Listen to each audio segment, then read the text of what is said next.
আগন্তুক 2026 মেট্ৰিক আৰু higher secondary পৰীক্ষাত অৱতীৰ্ণ হ'বলৈ আগবঢ়া অসমৰ এছেট বোৰ্ডৰ অধীনৰ প্ৰতিগৰাকী পৰীক্ষাৰ্থী তেওঁলোকৰ অভিভাৱক অভিভাৱিকা আৰু শিক্ষক শিক্ষয়িত্ৰীসকল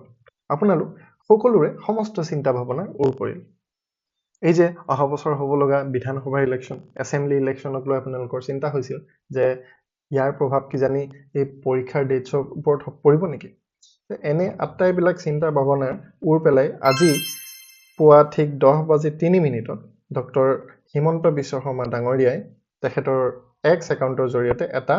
আপডেট দিয়ে ইম্পৰ্টেণ্ট এক্সামিনেশ্যন আপডেট য'ত তেখেতে মেনশ্যন কৰে যে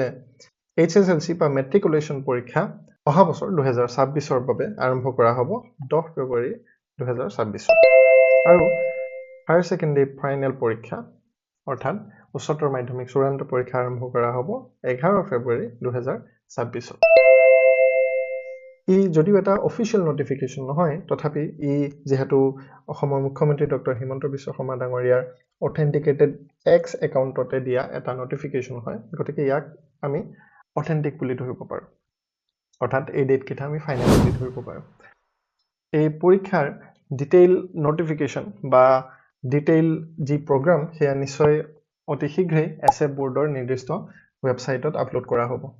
আৰু আপলোড হোৱাৰ লগে লগে আমি এই চেনেলৰ জৰিয়তে আপোনালোকক তাৰ বিষয়ে অৱগত কৰাই দিম গতিকে ছাত্ৰ ছাত্ৰীসকল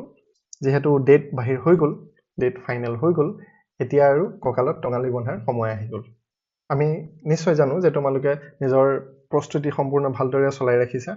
কিন্তু এতিয়া সেই প্ৰস্তুতিত আৰু অলপ যোগ দিয়াৰ সময় আহি পৰিছে তোমালোকে গতিকে নিজৰ প্ৰস্তুতি আৰু জোৰ দিয়া আৰু পঢ়া শুনা কৰা আৰু এই বিষয়ত যিকোনো ধৰণৰ আপডেট সময়মতে পাই থাকিবলৈ চাই থাকিবা অগ্নি এডুকেয়াৰ